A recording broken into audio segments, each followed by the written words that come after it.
kita masuk ke Jepang. Dulu kita masuk ke Jepang.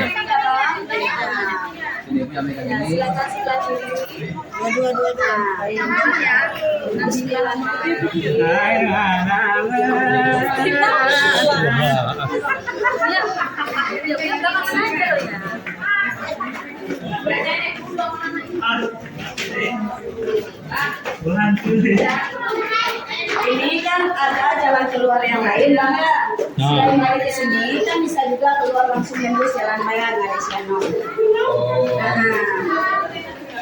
Jadi kalau bagi pengunjung yang nggak sanggup naik tangga, kita bisa keluarnya di sana.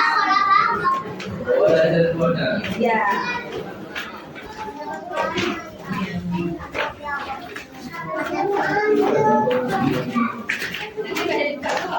Tangga ini sampai lampu yang terakhir kita lihat aja, habis tangga di bawah udah datang semuanya.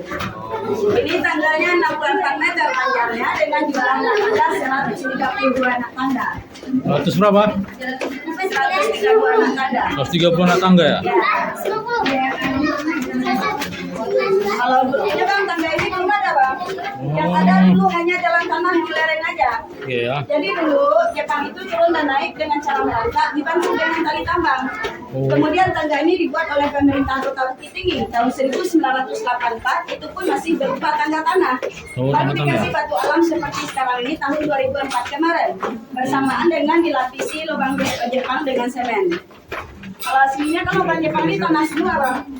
Soalnya ini dulu bukit yang digali oleh Romusa dulu. Digalinya pada awal bulan Desember 1942 sampai Agustus 1945. Jadi lama penggalian ini hanya 2 tahun 8 bulan lamanya. Ya. Jadi gali untuk apa ini? Lubang Jepang ini digali oleh para Romusa atau orang Indonesia yang namanya atas kepentingan Jepang dengan tujuannya sebagai langgar atau benteng pertahanannya. Dan ini pun digali dulu atas perintah Markas Besar Divisi 25 Angkatan Darat Jepang. Lubang Jepang di bawah Kota Bukit Tinggi ini banyak Bang, semuanya ada 17 titik. Kalau total panjang seluruhnya 6,7 km. Jadi seperempat dari Kota Bukit Tinggi di bawahnya ada lubang Jepang. Yang lainnya itu nggak dibuka untuk objek wisata, selain ukuran kecil di dalam pun oksigennya kurang. Oksigennya. Dibuka untuk objek wisata kan dengan luas 1.470 meter, karena yang di sini banyak lorong-lorong tembus keluar. Jadi untuk udaranya di sini bagus. Di sini dingin itu tanpa ada AC tambahan. Di sini udaranya alami.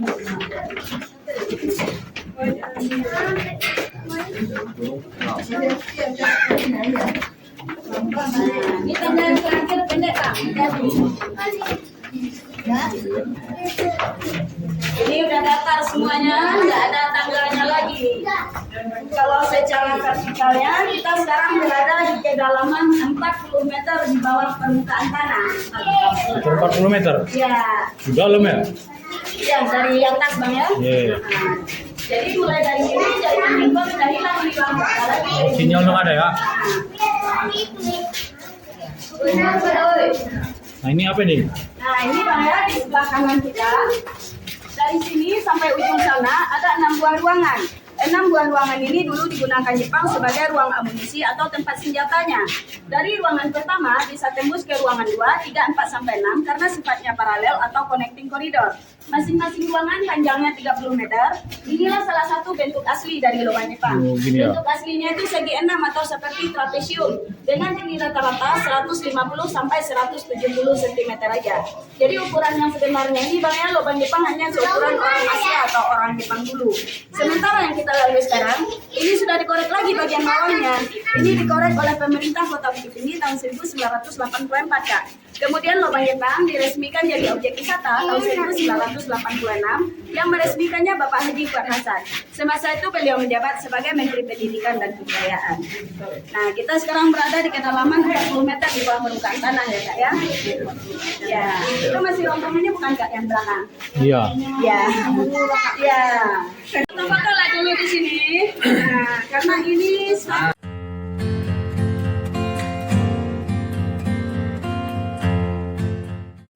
Nenek mana nenek? Cepat sikit.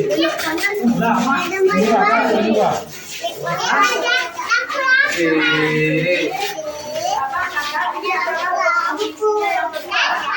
Ini nanti rencana pemerintah ke depan mau dijadikan mini teater atau bioskop mini. Di Ini ya? sini nanti akan diputarkan film-film dokumenter atau film-film perjuangan. Kalau renovasinya sudah selesai, pengunjung Lombang Jepang sudah bisa menyaksikan perjuangan pahlawan Indonesia dalam bentuk film dokumenter nanti di sini. Untuk kapasitas penonton lebih kurang 30 orang. Nah, sementara yang di sebelah kiri kita ini adalah pintu pelarian atau pintu emergency exit-nya. Lorong ini tembus sampai ke jurang Ngarai Keno dan bentuknya seperti kerucut. Dia makin ke ujung makin mengecil. Jadi dulu pada saat Nagasaki dan Hiroshima kena bom, Jepang yang berada di dalam lubang ini, mereka melarikan diri melalui pintu pelarian tersebut. Dan mereka turun ke bawah menggunakan akar-akar pohon dan tali tambang. Nah, ini juga masih asli ukurannya ya, Bang, ya. Asli ya. Iya, nanti kita Terus lubang pelarian bro, kok mau lari. Yang kena kejadian kolektor bisa lari sini. lagi dulu. Ini ruangan kita. Iya, oke. Udah, ayo lanjut. Ya, itu rombongan apa itu? Nenek, Ini ruangan nenek pak ya jalannya. Ya, jadi satu orang aja biar enak-enak. Orang jalan Hah? Nah, ini foto di sini. Nah, ruangan amunasi kita. Ini ada di sini. Enggak, bukan. Ilegal tuh. Bang, aku foto kan di sini. Wah, adalah ruang. Awak kan pakai panduan bayar. Ada cahaya sebentar, Bang. Udah nggak ada bacaan. Bacaan. Pemerintah ini tahun 2004, Bang. Nah, dulu untuk lampu ini belum ada. Yang ada dulu alat penerangannya hanya menggunakan obor. Dan bahan bakar dari obor tersebut adalah getah sendiri. Mereka menggunakan getah sendiri karena getah sendiri tidak mengeluarkan asap. Jadi mereka yang merasa tidak mau getah ini nggak banyak, ya. Nah, ini adalah ruang amunisinya yang kelima dan itu yang terakhir keenam. Dua belah ruangan ini nantinya mau dijadikan museum geologi. Oh, ke depan ya? Ya, jadi yang di sisi kanan kita ini kan 6 buah ruangan ini terus digunakan sebagai ruang amunisi atau Amunisi, ya. tempat senjatanya. Itu mau dijadikan ruang ini mana? Oke, kakak, abang, sekarang kita berada di tengah-tengah lubang Jepang atau di sentralnya. Dari ujung kanan kita sampai ke ujung kiri kita ada 15 lagi lorong-lorong atau kamar-kamar. Dua di hadapan kita ini kanan dan kiri dulu digunakan sebagai ruang makan. Tetapi ini bukanlah ruang makan untuk para pekerja paksa. Ini adalah ruang makan untuk tentara Jepang. Kalau pekerja paksanya enggak, mereka makan di mana saja. Mereka pun makan hanya 1 kali dalam sehari, itu pun berupa nasi bubur. Jadi kebanyakan pekerja paksanya atau romusannya itu meninggal bukan karena disiksa aja, melainkan banyak yang mati karena kelaparan. Nah, yang di sebelah sana itu adalah ruang sidangnya atau kantor bagi Jepang.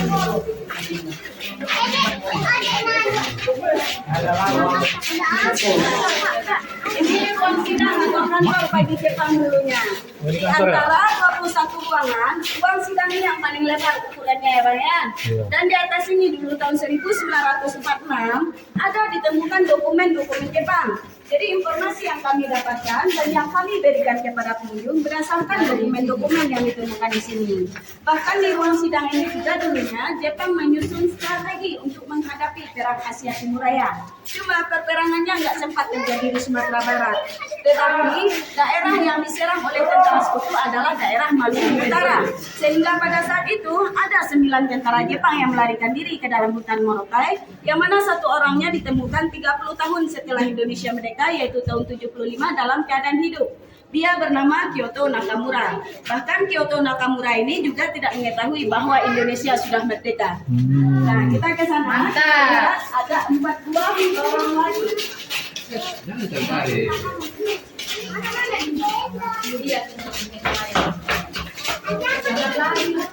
Nah, lorong ini kan kakak sampai ujung sana ada 4 buah semuanya.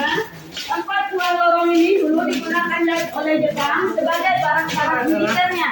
Tetapi yang 4 buah barang ini barang yang dikhususkan untuk PPD jalan. Salah satu nama dari mereka adalah Kolonel Morikage Tanabe. Dan Kolonel Morikage Tanabe ini adalah seorang pemimpin suku Tanabe yang meninggal di sini dengan memakai sistem harakiri atau bunuh diri ala Jepang dulunya. Nah, kita belok kanan, kita lihat penjara dan juga dapur. Penjara dapurnya? Ya, tapi banyak dapur yang ada di dalam lubang Jepang bukanlah dapur tempat memasak, melainkan dapur tempat pembantaian atau ruang Eksekusi ya? Ini tanah aslinya nih, Pak. Aslinya masih ya? Ya, jadi lempengan semen ini lepas. Ini adalah efek dari gempa tahun 2009 kemarin yang gempa di Padang. Kalau tanahnya alhamdulillah kuat, karena tanah yang terkandung di sini adalah tanah vulkanik atau lebih dikenal dengan sebutan cadas. Di tanah tersebut juga terdapat unsur biotik, bioglas, dan juga ada kuarsa. Nah, ini di dindingnya bisa kita lihat ada Bang ya. Ini kelihatan seperti semen. Padahal ini bukanlah semen. Inilah yang kuarsa tersebut. Kalau awal prosesnya, dia air yang mengalir ke bawah itu, yang merembes itu diserap oleh kuarsa sehingga dia mengeras dan membentuk semen sendiri. Kok lanting nggak lagi nggak? Kalau ini sudah dikasih batu alam juga. Nah, lekukan yang ada di dinding ini setiap 1 meternya, ini dulu ada 2 fungsinya. Fungsi pertama sebagai peredam suara. Jadi berteriak orang sekelas apapun di sini, suara tadi tidak bergema atau tidak ada ekornya karena suara tadi diserap oleh lekukan ini. Dan untuk fungsi keduanya adalah sebagai penahan atau penyangga. Bang, abang rombongan dia kalau pegang. Tidak ada kita lihat satupun makhluk-makhluk ini karena lekukan ini sudah berfungsi sebagai penyangganya. Oh, semoga penyangga ya? Jadi kalau mau coba berteriak boleh, silakan. 2, 3.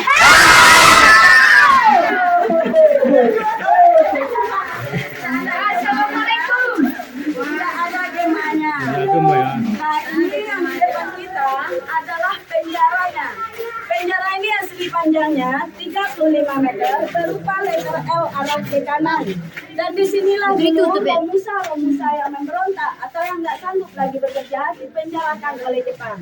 Mereka dipenjarakan di sini tanpa dikasih makan dan mereka pun disiksa di sini. Setelah beberapa hari disiksa, baru dibawa ke dapur pembantaian yang ada di sebelah kanan kita.